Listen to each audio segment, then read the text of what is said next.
साथियों, जय भीम, जय संविधान, जय भारत, जय बहन जी।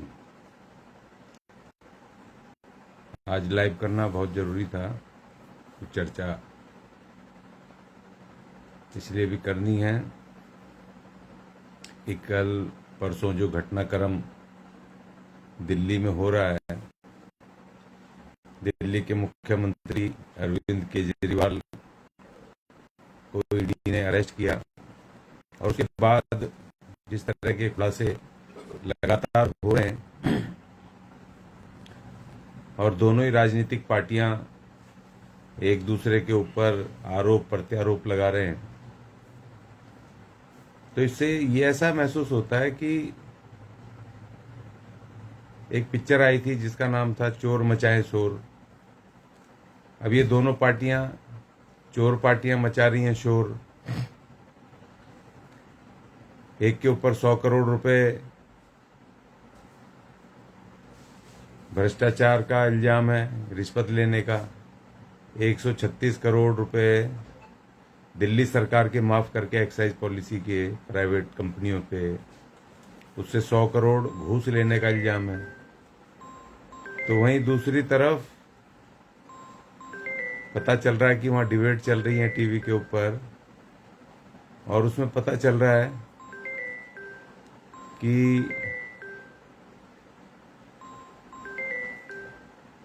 जिस शराब माफिया से ये पैसा लेने का आरोप केजरीवाल के ऊपर या इनके ऊपर आम आदमी पार्टी के ऊपर है, उसी रेडी से, उसी शराब माफिया से जब उसको ईडी ने अरेस्ट किया, तो ईडी ने अरेस्ट करके, ईडी ने जब अरेस्ट किया उसको, तो अरेस्ट होने के बाद उसने 5 करोड़ रुपए इलेक्ट्रॉल बॉन्ड के माध्यम से बीजेपी को घूस दी और उसके बाद उसकी जमानत हो गई। और उसके बाद पता चल रहा है कि धीरे धीरे 3 किस्तों में करीब 55 करोड़ रुपया इलेक्ट्रॉल बॉन्ड के माध्यम से उसी व्यक्ति ने भारतीय जनता पार्टी को दिए। अब सवाल इस बात का कि दोनों ही राजनीतिक दल, आम आदमी पार्टी और भारतीय जनता पार्टी, पूरी तरह भ्रष्टाचार में लिप्त हैं, और हमारे जो लोग हैं वो इन दोनों पार्टियों के झंडे उठा रहे हैं, इन दोनों मनुवादियों को अपना नेता मान रहे हैं, और इन दोनों मनुवादी पार्टियों में वो दरी बिछाने का काम कर रहे हैं। तो मेरी अपील ये है कि मैं ये अपील करने आया हूं अपने SC/ST के लोगों से कि भैया, ये दोनों ही पार्टियां आपको गुमराह कर रही हैं, बेवकूफ़ बना रही हैं, और ये दोनों ही पार्टियों ने उसी एक आदमी से, उस शराब कारोबारी से जिसको ठेका दिया अरविंद केजरीवाल ने, इन दोनों ही पार्टियों ने उससे पैसा लिया है, घूस लिया है, और ये दोनों ही हमें गुमराह कर रहे हैं। अब सवाल देखिए इस बात का है कि अरविंद केजरीवाल ने जब 2 अप्रैल 2021 को ये नई एक्साइज पॉलिसी का जब इसने घोषणा की, तो हम 4 अप्रैल को जाकर के कोरोना में इसके घर जाकर के हमने विरोध किया। और विरोध इस बात का था कि भाई, तुम ये जो प्राइवेट कर रहे हो, ये दिल्ली के जो ठेके हैं, शराब के ठेके हैं, इनको प्राइवेट कर रहे हो, आप निजी हाथों में दे रहे हो, तो इससे तो हमारा SC/ST का हमारा रिजर्वेशन खत्म हो रहा है, हमारी नौकरियां खत्म हो रही हैं। दूसरी तरफ जो बजट सरकार के खाते में आता है हर साल, जो 5,000 करोड़ रुपया राजस्व आता है दिल्ली सरकार के खाते में, उस बजट में भी, उस राजस्व में भी हमारा हिस्सा है। जो एनुअल SC/ST कंपोनेंट का प्लान का पैसा जो एलोकेट होता है हर साल SC/STs के लिए, उनके एजुकेशन के लिए, उनके सेल्फ एम्प्लॉयमेंट के लिए, तमाम चीज़ों के लिए जो बजट का पैसा आता है, जो उस एक्साइज पॉलिसी से, एक्साइज से, शराब की बिक्री से मुनाफा होता है दिल्ली सरकार में, तो वो भी लाला के घर जाएगा। उसमें भी हमारा, तो बजट में भी आप लॉस कर रहे हो। तीसरा, जो OBC समाज का, अन्य पिछड़ा वर्ग का 27% रिजर्वेशन, उनका भी खत्म हो रहा है। और तीसरी बात ये कि जो हमारे लोग थे, जो सफाई कामगार हैं, जो सरकारी नौकरी में है परमानेंट, अगर सरकारी संस्थाएं सरकारी रहेंगी तो वहाँ तो हमारा पक्का आदमी को उसको गारंटी होती है 40-50 हज़ार रुपये तनख्वाह मिलने की, परमानेंट रहता है। उसको स्टाफ क्वार्टर से लेकर के तमाम बुनियादी सुविधाएं जो सरकार की होती हैं वो मिलती हैं। और आप प्राइवेट कर रहे हो, आप लाला को बेच रहे हो ये दारू के ठेके दिल्ली के। तो इससे तो हमारे लोगों का जो वो ठेके पे काम करवाएगा 5-5, 4-4 हज़ार रुपये दे करके, वो भारी शोषण करेगा, सारी सुविधाएं खत्म होंगी। तो चौतरफा हमने उसका विरोध किया। और सबसे ज़्यादा विरोध हमने इस बात का भी किया कि जो इन्होंने दिल्ली के 25 वर्ष की आयु को घटा करके जो शराब खरीदने की, शराब की दुकानों से या बार में बैठ के दारू पीने की उम्र जो 25 साल थी कि 25 साल का ही नौजवान जा करके वहाँ दारू ले सकता है या बार में एंट्री हो सकती है, तो इन्होंने उसको रिड्यूस कर करके 21 साल कर दी। मतलब 4 साल के और नौजवानों को इन्होंने 21 साल के, वो 25 से 4 करके 21, वो भारी संख्या में उसने उन प्राइवेट लालाओं को छूट दे दी कि अब आपको मैं और ग्राहक दे रहा हूँ ये 21 साल के, 21, 22, 23, 24 साल के।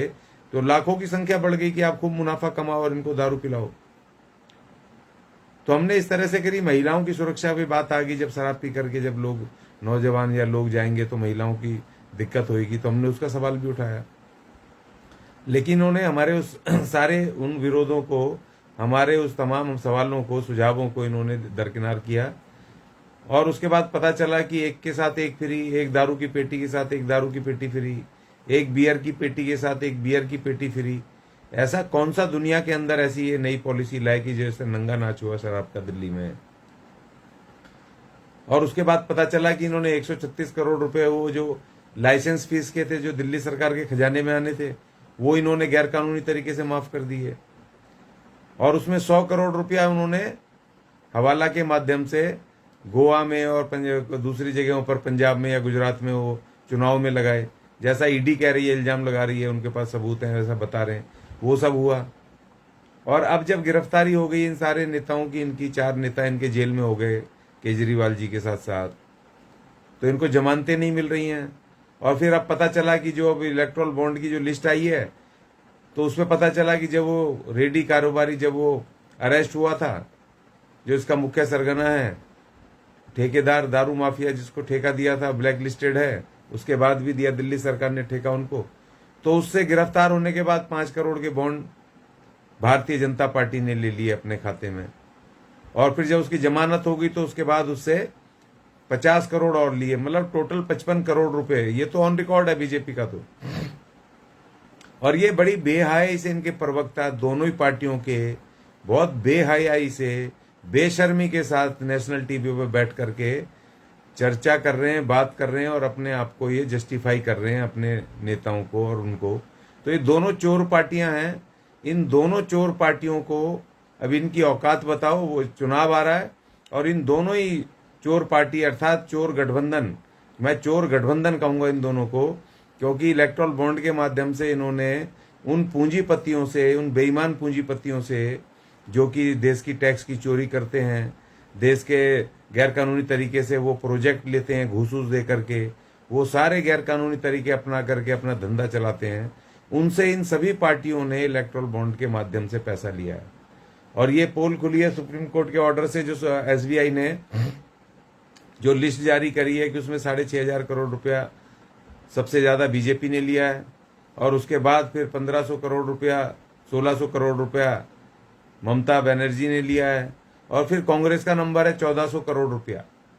और बाकी लल्लू पंजू पार्टियों ने लिया। सिर्फ एक बहुजन समाज पार्टी को छोड़ करके तमाम पार्टियां इस भ्रष्टाचार में, इस चोरी में शामिल हैं। चोरी क्या, डकैती में शामिल है। ये देश का पैसा है जो पूंजीपति वो टैक्स चुरा करके वहां इनको दे रहे हैं पार्टियों को और वो मजे कर रहे हैं। वो टैक्स का पैसा भारत सरकार के खाते में आए तो उससे कितने स्कूल बनेंगे, कितने सरकारी उसमें चिकित्सा हॉस्पिटल बनेंगे, स्वास्थ्य सुविधाएं मिलेंगी देश के नागरिकों को। उनको जो पॉलिसीज होती हैं, उनके सेल्फ एम्प्लॉयमेंट का जो पैसा बढ़ता है, उससे कितने लोगों को, खासतौर पे SC/ST के लोगों को रोजगार मिलेंगे, सेल्फ एम्प्लॉयमेंट मिलेंगे। उधर उनको जा करके जो आत्मनिर्भर बनेंगे, महिलाओं को जो सेल्फ एम्प्लॉयमेंट का पैसा होता है, उनको स्वावलंबी बनाने के लिए, आत्मनिर्भर बनाने के लिए, उसमें इजाफा होगा, जीवन स्तर बढ़ेगा देश के नागरिकों का। मगर इन दोनों पार्टियों ने इतना हजारों करोड़ रुपया ये सारी पार्टियों ने मिलकर के ये इन्होंने चोरी कर लिया, देश का डाका डाल लिया। और अब ये सारी पार्टियां नंगी हो गई हैं पूरी तरीके से कि ये सारी की सारी पूंजीपतियों से पैसा लेती हैं, धन लेती हैं। तो मैं आपसे अपील करने आया हूं कि इस बार इन तमाम पार्टियों को, इन दोनों गठबंधनों को, एनडीए गठबंधन जो बीजेपी के उसमें है नेतृत्व में, और जो इंडिया गठबंधन है जो कांग्रेस के नेतृत्व में है, इन दोनों को डिफीट करो, इन दोनों को हराओ और बहुजन समाज पार्टी को आप जिताइए और उसको सत्ता में लाएं।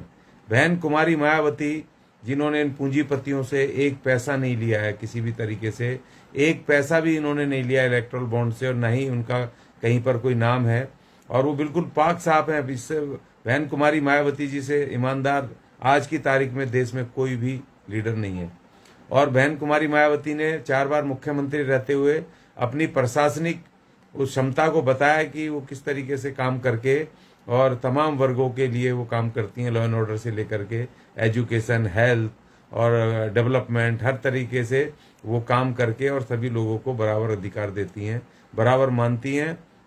और ये बात जाहिर हो गई है, जो उन्होंने अभी डिक्लेयर करें कैंडिडेट उत्तर प्रदेश से लेके पूरे देश में उन्होंने कैंडिडेट डिक्लेयर करें, उससे साफ पता चल गया सर्वधर्म सर्व जातीय तमाम नागरिकों को इक्वल नज़र से देख करके वो उनको सबको प्रतिनिधित्व दिया है।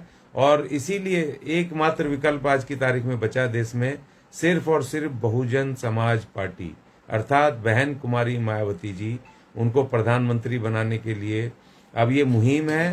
क्योंकि सारी पार्टियां बिल्कुल भ्रष्टाचार में डूब चुकी हैं, नीचे से लेकर ऊपर तक गुंडागर्दी में और डिक्टेटरशिप में पूरी तरीके से वो नंगी हो चुकी हैं कि वो पूरे देश के लोगों को इस तरीके से वो भिखारी बनाना चाहती हैं। कोई राशन दे रहा है 80 करोड़ लोगों को, कोई बिजली पानी फ्री दे रहा है। अरे भाई, रोजगार क्यों नहीं देते? 50-50 हजार रुपए की एक परिवार को आप इनकम की गारंटी क्यों नहीं देते हो? मासिक उनकी इनकम की गारंटी दो एक परिवार को 50-60 हजार रुपए की, जिससे कि वो सब चीजें अपने खरीद पाएं, आत्मनिर्भर बन पाएं, मान सम्मान के साथ जी पाएं, वो बिजली का भी बिल भरें, वो अपने बच्चों को एजुकेशन भी दिलाएं, वो अपने बच्चों को बेहतर एक लिविंग स्टैंडर्ड दे पाएं, अपने जीवन को बेहतर कर पाएं, मान सम्मान से जी पाएं।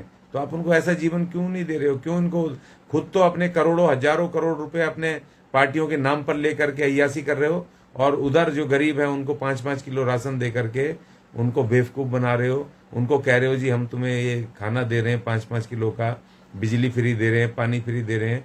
इन दोनों पार्टियों को हराओ, इन दोनों गठबंधनों को हराओ, और बहुजन समाज पार्टी जो तीसरा विकल्प शक्ति के साथ खड़ा है, पूरे देश में चुनाव लड़ रहा है। जहां पर भी आपके यहाँ पर आपको हाथी का निशान दिखाई दे, हाथी का निशान पर बटन दबाएं। और देखिए कलकत्ता में 42 सीटें हैं, वहां पर वेस्ट बंगाल में, वहां पर भी बहन जी ने 40 सीटें डिक्लेयर कर दी हैं। 2 सीटें हैं वो भी अभी डिक्लेयर हो जाएंगी। गुजरात में कल खबर मिली, वहां 26 सीटों में से 20 सीटें डिक्लेयर हो चुकी हैं और 6 सीटें डिक्लेयर होने वाली है। उसी तरह हरियाणा, पंजाब और कर्नाटक और पूरे देश में तेलंगाना से लेकर के महाराष्ट्र, हर जगह बहुजन समाज पार्टी एग्जिस्ट करती है। कश्मीर से लेकर कन्याकुमारी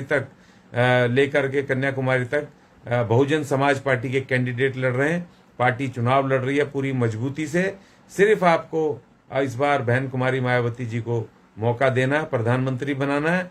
कश्मीर से लेकर कन्याकुमारी तक जहां पर भी मेरी बात सुनी जा रही है, तमाम लोग इन दोनों गठबंधनों को, इंडिया गठबंधन और एनडीए गठबंधन, इन दोनों चोर गठबंधनों को हराओ और ईमानदार जो नेता है बहन कुमारी मायावती के नेतृत्व में बहुजन समाज पार्टी को जिताओ। मैं सिर्फ यही आपसे अपील करने आया था। धन्यवाद।